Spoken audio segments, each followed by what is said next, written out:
ito ay rated SPG. Striktong patnubay at gabay ng magulang ang kailangan. Maaaring may masiselang tema, lengguwahe, karahasan, sexual, horror o droga na hindi angkop sa mga bata.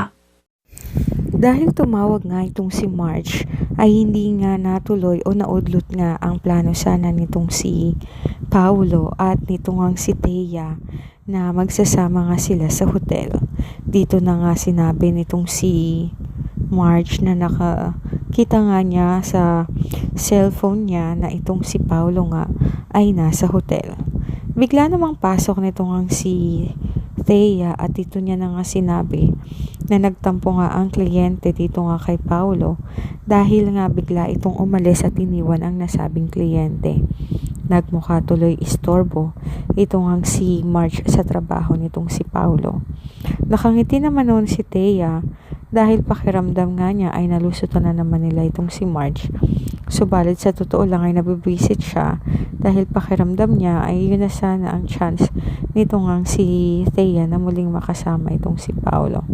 Subalit dahil sa pangyayaring ito ay naisip tuloy nitong si Marge na sagabal siya sa trabaho nitong si Paulo.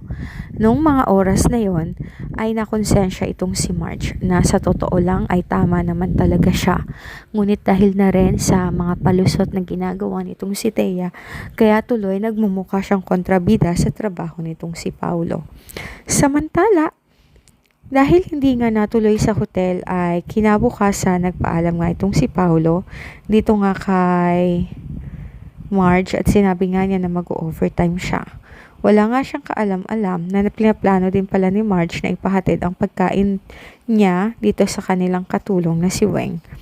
Akala kasi nitong si Thea ay hindi nagdududa itong si Marge dahil sa mga palusot niya. Subalit ito talaga ang dahilan nitong si Marge upang malaman kung ano talaga ang ginagawa nitong si Paulo.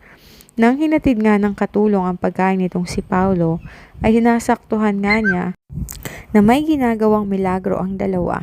Subalit nagdadalawang isip nga ang nasabing katulong kung sasabihin ba niya kay Marge ang kanyang nakita o baka mamaya ay madamay siya sa problemang pamilya ng mga Torrecampo.